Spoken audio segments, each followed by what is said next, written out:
Imagine waking up and not knowing if you're awake. You open your eyes, but there's nothing. No light, no sound, just the crushing weight of something over your face. Your hands are bound, your feet won't move, and the smell, it hits you before anything else. Cloth soaked in myrrh and aloes, pressed tight against your skin. You don't know where you are, but somewhere deep inside, some part of you remembers that you were dying. And then a voice cuts through the darkness. Not a whisper, not a trembling prayer, a command. One word, really. Your name and your lungs, which had no air in them, fill. Your heart, which had no beat, pounds. And you realize you are inside a tomb. This is the story of Lazarus of Bethany. A man who died, was buried, lay in the ground for 4 days and then walked out alive. It is the most dramatic miracle recorded in the New Testament. It is the only miracle in the Gospels where Jesus himself weeps, and it is the one story that for 2,000 years nobody has been able to stop talking about. But here's what almost nobody asks. What did Lazarus see while he was gone? Where was he for those 4 days? And why, after coming back from the dead, does the Bible tell us almost nothing about what he experienced? That silence, that strange, deliberate silence, might be the most interesting part of the whole story. Let's start with who Lazarus actually was, because the story only hits the way it should if you understand the relationship first. Lazarus lived in a small village called Bethany, about 2 miles from Jerusalem. He lived with his 2 sisters, Mary and Martha. And if you've read the Gospels even casually, you know these are not strangers to Jesus. These are his people. The text in the Gospel of John doesn't say Jesus respected them or ministered to them. It says he loved them. That word in Greek is agapao, the deepest, most committed kind of love. Not casual affection, not polite fondness. This is the love you carry like a weight in your chest. Martha was the practical one, the one who kept the house, managed the meals, made sure everything was in order. When Jesus came to visit, she was the one in the kitchen, frustrated that her sister Mary was just sitting at his feet listening instead of helping. Mary was different. She was the one who sat, the one who listened, the one who later poured an entire jar of expensive perfume over Jesus' feet and wiped it with her hair. An act so extravagant that it made people in the room genuinely angry at the waste. And Lazarus, we don't get many words from him. He exists mostly in relation to the women around him, and in relation to what happens to him. But what happens to him changes everything. The story begins, as most tragedies do, with a message sent too late. Lazarus gets sick, not a little sick. The kind of sickness where you feel the ground shifting under you and the people around you start using soft voices. Mary and Martha send a message to Jesus, who is at the time on the other side of the Jordan River, a day's journey away. The message is urgent but simple. Lord, the one you love is sick. No demand, no instruction, just information, delivered in full trust that Jesus would understand what it meant. Now here is where the story gets uncomfortable for the first time. Jesus hears the message. He gets it. He understands what they're asking without even being asked. And then he stays where he is for 2 more days. 2 more days. The text says this directly. He stayed 2 more days in the place where he was. And during those 2 days, Lazarus dies. If you've ever sat by someone's bed and watched them struggle to breathe, if you've ever held someone's hand and felt the moment they stopped squeezing back, you know what those 2 days meant for Mary and Martha. You know the kind of grief that moves into a house like furniture. The silence at the table, the untouched cup, the door you stop expecting to open. By the time Jesus says, "Okay, let's go," Lazarus has been dead for 4 days.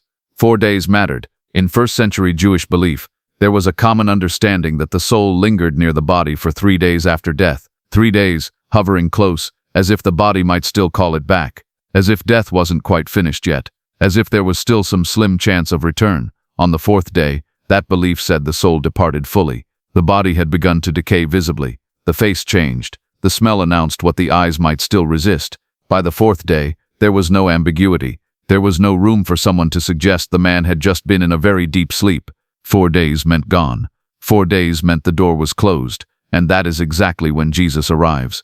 Martha runs out to meet him. She's been sitting Shiva, the Jewish mourning period, surrounded by family and neighbors from Jerusalem who had come to console them. And when she sees Jesus, the grief comes out raw and honest.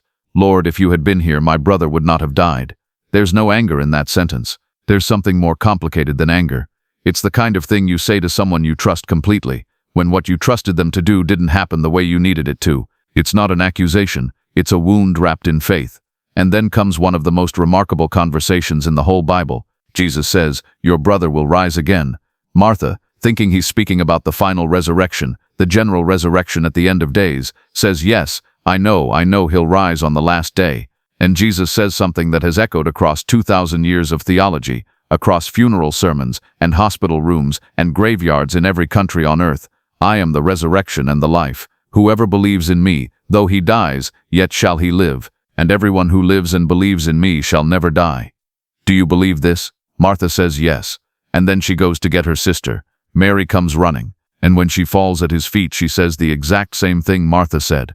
Lord, if you had been here, my brother would not have died. Same words, same sentence, two different people, and somehow both of them had been sitting in that house, in those 4 days of silence and grief, saying the exact same thing to each other or to themselves, or just to the empty air where Jesus should have been. And this is the moment where the story does something completely unexpected. Jesus sees Mary weeping. He sees the people from Jerusalem who came with her also weeping. And the text says something quietly devastating. It says he was deeply moved in spirit and troubled. In some translations it says he groaned within himself. The Greek word used here is embrimomai. It means to be moved with anger or distress, so deep it's almost physical, like something is pressing on his chest from the inside.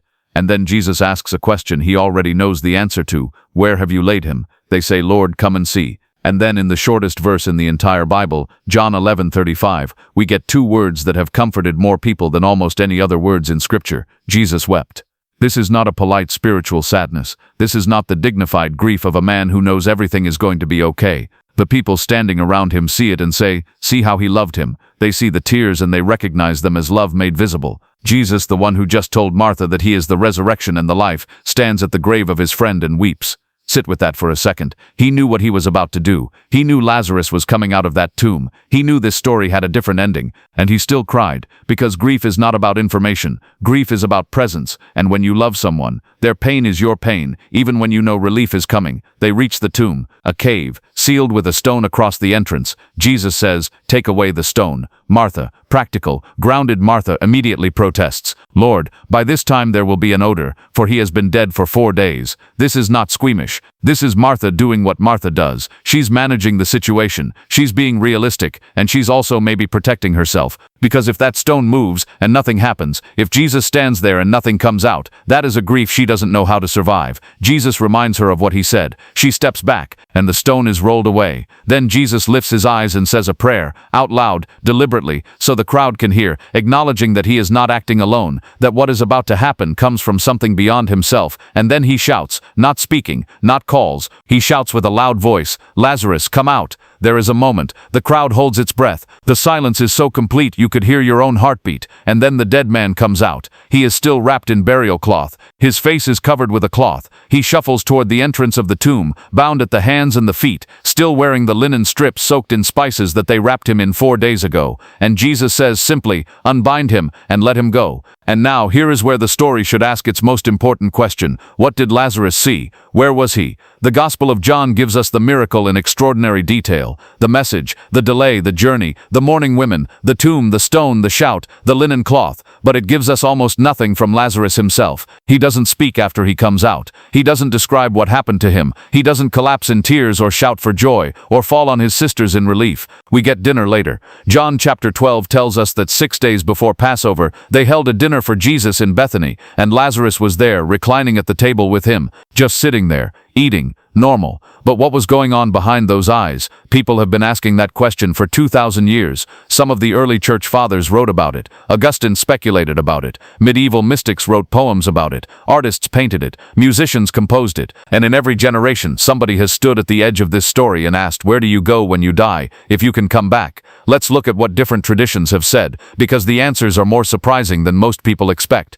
In Jewish thought at the time of Lazarus, there were actually competing ideas about what happened after death. The Sadducees, who controlled much of the temple establishment in Jerusalem, did not believe in any resurrection at all. Death was death. The body went to the grave. The person ceased to exist in any meaningful sense, and that was the end of the story. The soul did not survive the body. There was no afterlife waiting on the other side. The Pharisees disagreed sharply. They believed in a resurrection, but they placed it at the end of time, a general resurrection when God would restore all things, and the dead would rise to face judgment. This is the resurrection Martha is thinking of when she says, I know he will rise again again on the last day. Between death and that final resurrection, Jewish thought had the concept of Sheol, a shadowy underworld that is not heaven and not hell in the way most modern people think of it. It is more like a waiting place, a dim corridor between what was and what will be, not punishment, not reward, just a kind of suspended existence. Some texts also speak of Gehenna, a place of purification or judgment for the wicked, and Gan Eden, the garden, a place of rest for the righteous. But none of these traditions had a precise answer for what happened to a man who had been dead 4 days and then came back, because that had never happened before, or at least not like this. Christian theology, as it developed in the centuries after Jesus, generally understood death as a transition, the soul departing the body and going to be with God, if the person died in faith, the body in the grave, the soul in the presence of the divine, both waiting for the final resurrection when they would be reunited in a glorified form. But Lazarus complicates this picture in a fascinating way. If his soul went somewhere good, if he was at rest, at peace, in the presence of God, then what did it mean for Jesus to call him back? Was it kindness to bring Lazarus home to his sisters, only to make him die a second time, decades later? Was it mercy, or something more complicated? There is an ancient tradition, not in the Bible itself but preserved in early Christian writing, that says Lazarus was never fully happy after he came back, that he carried something in his eyes that was hard to describe, not sadness exactly, not trauma, something quieter than that.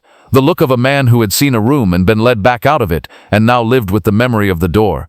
The Eastern Orthodox Church, which has a rich tradition of venerating Lazarus as a saint, preserves a striking story. According to this tradition, after the resurrection, Lazarus eventually left Judea, partly because the chief priests were plotting to kill him, since his resurrection was causing so many people to believe in Jesus. He traveled west, eventually becoming the first bishop of Kijen, in what is now Cyprus, and according to this tradition, in all his years as a bishop, Lazarus was never seen to smile again, except once. The story goes that he saw someone stealing a clay pot from a market, and for one brief moment he laughed, because the thief was so committed to stealing something so small, but that was it, one laugh, in decades of life. Whether you take that story as historical or legendary, it captures something that has always fascinated people about Lazarus, the idea that coming back from death doesn't leave you unchanged, that you cannot see what he saw, or not see what he didn't, and return to this world and just carry on as normal. Some scholars and theologians have pointed to what are called near-death experiences as a possible framework for understanding what Lazarus might have experienced, even though the distance between a near-death experience and 4 days in a tomb is significant. Near-death experiences have been documented and studied seriously since the 1970s, with researchers like Raymond Moody collecting thousands of accounts from people who were clinically dead and then revived. The pattern of what they report is surprisingly consistent across cultures, across religions, across time, a sense of leaving the body, moving toward light, a feeling of peace that the dying person struggles to find words for, encounters with what they describe as presences or beings, or in many cases people they loved who had already died. What's striking is that almost everyone who comes back from this kind of experience says the same thing about the language problem. They say, "I cannot tell you what it was like." Not because there's nothing to tell, but because human language doesn't have the right words for what they experienced. It's like trying to describe a color that doesn't exist. The vocabulary just isn't there. Maybe that's why Lazarus doesn't speak. Maybe he came back and sat down at a table and looked at his sisters, and they waited for him to say something about where he'd been, what he'd seen, what it felt like, and he opened his mouth, and nothing came out that was adequate. Because how do you explain infinity to someone still living in time? How do you explain silence to someone surrounded by noise? How do you explain the feeling of being completely known, completely seen, completely held, and then being pulled back into a body that itches and gets hungry, and will someday die again? There's a detail in the story of Lazarus that almost everybody rushes past, but I don't think we should. When Lazarus comes out of the tomb, he is still bound. His hands are tied, his feet are wrapped, there is a cloth over his face. He shuffles out into the light, unable to move freely, unable to see clearly, wearing the wrappings of death on a body that is somehow alive again. And Jesus doesn't unwrap him himself. He tells the people standing around to do it, unbind him, and let him go. I don't think that's accidental. Everything in this story feels deliberate. Every detail feels chosen.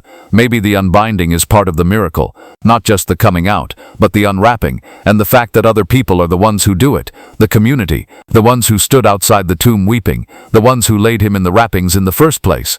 Maybe the message is that the dead man comes out, but he still needs you to remove the grave clothes, that there are things that can only be done from the outside, that resurrection is not just a private event between a soul and God. It involves hands. It involves people who are willing to reach into the smell and the darkness and the discomfort and do the slow work of unwrapping what death has wrapped up. Let's talk about the silence one more time. The silence of Lazarus after he comes out has bothered readers for centuries. It seems like such a missed opportunity. Imagine if he had given an interview. Imagine if he had written it down. Imagine what it would mean to have a first-hand account of 4 days on the other side of death, written by an eyewitness, preserved in scripture. But that book doesn't exist, and I've come to think that might be exactly the point. One of the things this story is doing, theologically, narratively, spiritually, is making a very specific argument about the nature of faith. The people who see the miracle split into two camps. Some believe, some run straight to the Pharisees to report what happened, and the Pharisees immediately start planning how to get rid of Jesus. Seeing the miracle does not automatically produce faith. Knowing a man was dead and is now walking around eating dinner does not automatically change what you believe about death and life and what comes after. And if that's true, then a full account from Lazarus himself might not have changed anything either. The gap in the story is not a mistake. It might be an invitation, because the question, "What did Lazarus see?" is ultimately a question about what any of us believes is on the other side of the last door. And that question cannot be answered by testimony alone. It has to be answered, if it can be answered at all, from the inside. What do we do with this story in the 21st century? We live in an age that is more afraid of death than almost any previous generation, and also more insulated from it. We have pushed death to the edges of our experience, to hospitals and hospice facilities and funeral homes, where the work is handled by professionals so the rest of us don't have to be present for it. Most of us will never lay out a body. Most of us will never sit with someone through the actual physical process of dying, and yet we are more terrified of death than ever. Maybe those two things are connected. Maybe when you don't look at death directly, it grows enormous in the dark. The story of Lazarus is, in part, a story about people who looked at death directly. Martha and Mary didn't hide from it. They sat with it for 4 days. They went to the tomb. They argued with Jesus at the entrance. They watched the stone rolled away. They smelled what 4 days in a sealed cave smells like, and they were still there when their brother walked out. They didn't get an explanation of where he'd been. They got him back. And maybe that's the model for how faith operates in the face of death. Not a full account, not a map of the territory, not a detailed description of every room in the house. Just the presence of the person you love returned to you, alive, when every reasonable expectation said he was gone. There is one more thing worth saying about this story. The miracle at Bethany is widely considered by scholars to be the event that sets the final sequence of Jesus' death in motion. The raising of Lazarus is what pushes the religious authorities over the edge. The Sanhedrin meet, and Caiaphas, the high priest, makes his infamous statement, "It is better for one man to die for the people than for the whole nation to perish." The man who came back from death is, in a sense, the reason the man who raised him goes to the cross. Think about that. The miracle that proved Jesus had power over death is what leads directly to his death. The resurrection of Lazarus is the thread that pulls straight to Golgotha. And then, 3 days later, a different resurrection. One with no linen cloths left behind on a body. One with a folded napkin in an empty tomb. One where the risen man doesn't need to be unbound, because whatever changed in that garden was more fundamental than anything a burial cloth could hold. Lazarus came back inside a mortal body. He lived for decades, presumably. He died again, eventually, the way all of us will. Jesus came back inside something different. And the Christian claim is that whatever Lazarus experienced in those 4 days, whatever peace, whatever light, whatever presence he moved through and was pulled back from, is not the final word on what death is, that the final word belongs to an empty tomb and a folded cloth, and a question asked in a garden in the early morning, "Why are you weeping? Who is it you are looking for?" So what did Lazarus see? We don't know. We have never known. And that gap in the record, that deliberate aching silence, has driven 2,000 years of human longing, theology, poetry, and prayer. Maybe Lazarus saw nothing. Maybe death was simply darkness and silence, and then suddenly a voice. Maybe he saw everything. Maybe he stood in the presence of something so complete and so luminous that coming back to Bethany, to his sisters, to the smell of food and the sound of neighbors talking in the street, maybe all of it felt unbearably small and unbearably precious at the same time. Maybe he didn't have words for it then, and still doesn't now, wherever he is. But here is what I keep coming back to. He came out. He shuffled toward the light in his burial clothes, with his face covered and his hands bound, and he came out.